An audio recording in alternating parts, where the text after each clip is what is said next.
हाँ जी मित्रों, नमस्कार। कैसे हैं आप सब। तो मैं उपस्थित हो चुकी हूँ आपके अगले वीडियो लेक्चर के साथ, जिसमें हम बात करेंगे महादेवी वर्मा के काव्य संकलन की। इससे पिछला जो व्याख्यान था उसमें हमने महादेवी वर्मा के निहार और रश्मि काव्य संकलनों की बहुत विस्तृत चर्चा की थी, और आज के व्याख्यान में हम इनके अगले संकलन, जिसका नाम है नीरजा, उसकी बात करेंगे, और जिसके कारण महादेवी वर्मा को हिंदी साहित्य जगत में आधुनिक मीरा या रहस्य की कवित्री या वेदना की कवित्री जो उपाधियां प्राप्त हुई, वो उसके पीछे जो काव्य संकलन है या जिस काव्य संकलन के कारण इन्हें वो उपाधियां प्राप्त हुई, वो कौन सा था, वो नीरजा ही था। आज उसकी हम बात करेंगे।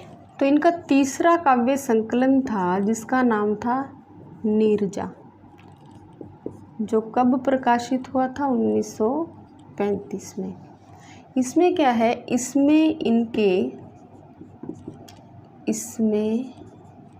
इनके 1931 से 1934 तक लिखे गए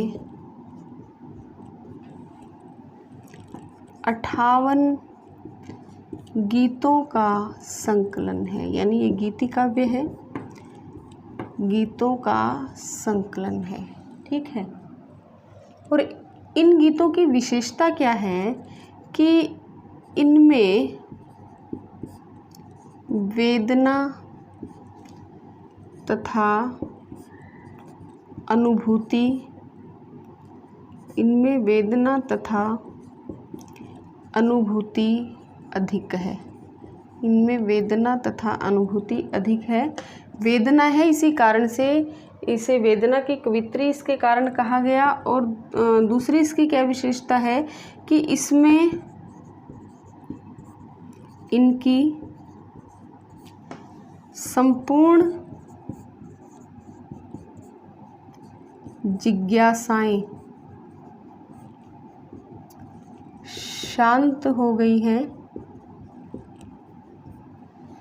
और यह प्रकृति पर, और ये अपनी अनुभूतियों का क्या है, प्रकृति पर आरोपण करती हैं, और यह प्रकृति पर आरोपण करके सुख दुख में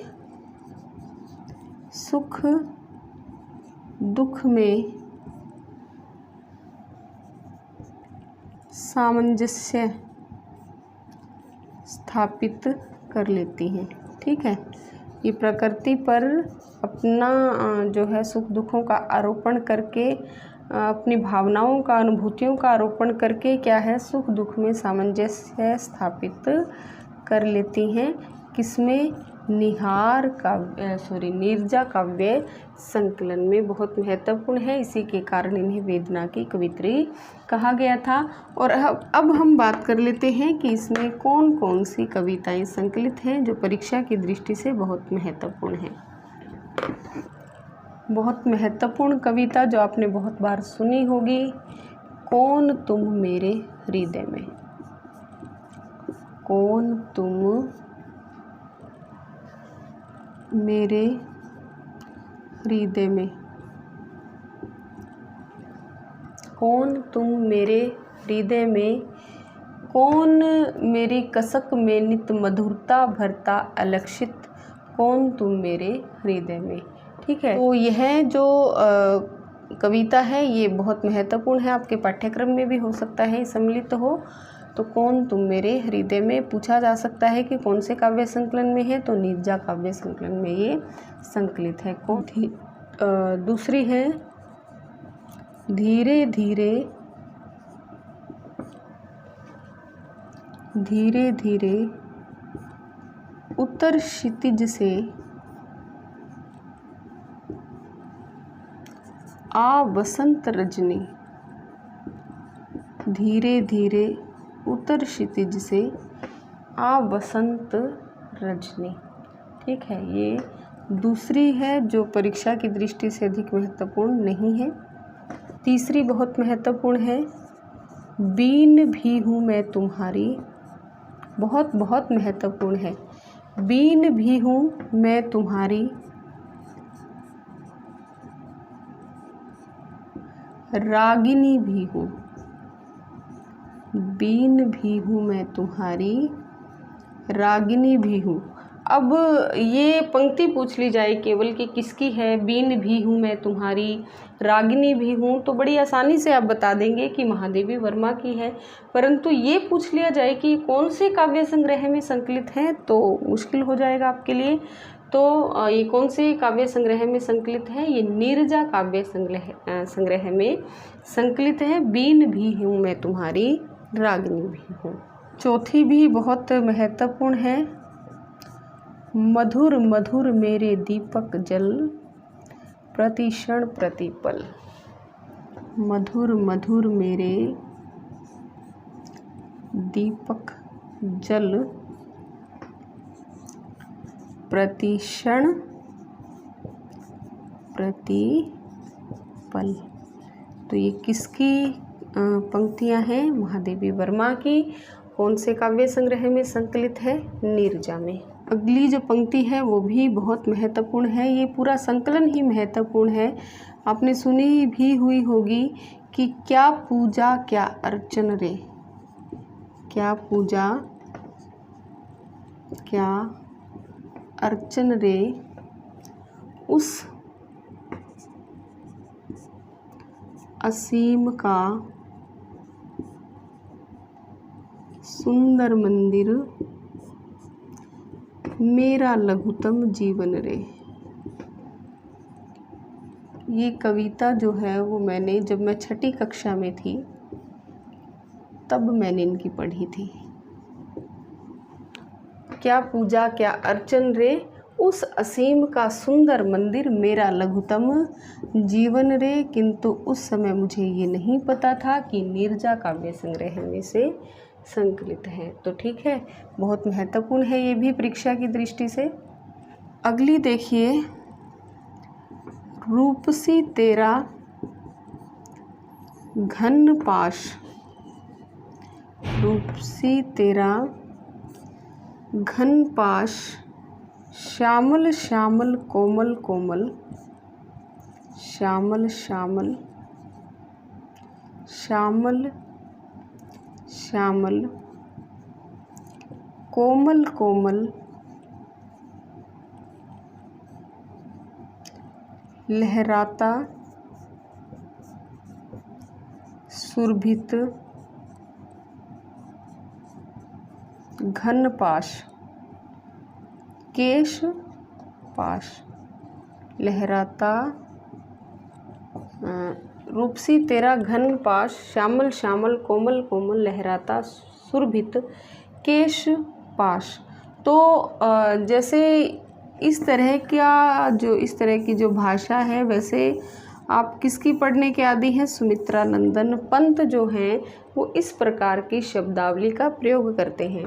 तो आपको परीक्षा में उलझाने के लिए ये इस तरह का जो पद्यांश है वो दिया जा सकता है, इस तरह की पंक्तियां दी जा सकती हैं और आप बहुत आसानी से अंदाज़ा लगाते हुए सुमित्रा नंदन पंत पर टिक मार्क कर देंगे। परंतु ये किसकी है, ये महादेवी वर्मा की है और नीरजा काव्य संग्रह में संकलित है। बहुत ध्यान से इसको आप याद करेंगे, बहुत महत्वपूर्ण है परीक्षा की दृष्टि से। ठीक है, अगली पंक्ति देखिए, पुलक पुलक मन सिहर सिहर तन, पुलक पुलक मन सिहर सिहर तन, आज नयन क्यों आते भर भर, आज नयन क्यों आते भर भर। पुलक पुलक मन सिहर सिहर तन, आज नयन क्यों आते भर भर। ये भी ज़्यादा महत्वपूर्ण नहीं है, परंतु फिर भी कोई पता नहीं एग्जामिनर का कहाँ से क्या पूछ ले, तो आप इसको भी अंकित कर लीजिएगा। अगली देखिए, तुम मुझ में प्रिय फिर परिचय क्या, तुम मुझ में प्रिय, फिर परिचय क्या। ठीक है, ये भी महत्वपूर्ण है। अगली है मधुर मधुर मेरे दीपक जल, बहुत महत्वपूर्ण है। मधुर मधुर मेरे दीपक जल, मधुर मधुर मेरे दीपक जल, युग युग प्रति क्षण प्रति पल, युग युग प्रति क्षण प्रति पल, युग युग प्रति क्षण प्रति पल,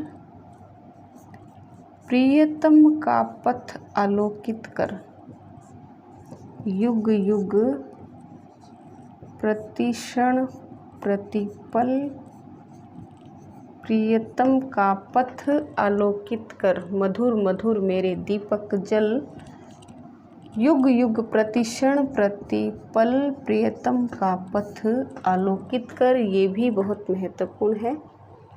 तो आप या तो इनका स्क्रीनशॉट ले लीजिए या फिर इनको साथ साथ नोट करते रहिएगा। ठीक है, तो अगली एक दो पंक्तियाँ और हैं, उनको भी देख लेते हैं। अगली पंक्ति है आज क्यों तेरी वीणा मौन, ये भी बहुत महत्वपूर्ण है, इसे भी आप नोट कर सकते हैं। आज क्यों तेरी वीणा मौन। अगली देखिए, धीरे धीरे उत्तर क्षितिज से, धीरे धीरे उत्तर क्षितिज से आ बसंत रजनी, ये भी किसकी है, महादेवी वर्मा की है और नीरजा काव्य संग्रह में संकलित है। अगली पंक्ति देखिए, बहुत महत्वपूर्ण है। मेरे हंसते अधर नहीं, मेरे हंसते अधर नहीं, जग की मुरझाई आँखें देखो, मेरे हंसते अधर नहीं, जग की मुरझाई आँखें देखो, मेरे गीले पलक छुओ मत, मेरे गीले पलक छुओ मत, जग की मुरझाई कलियां देखो, जग की मुरझाई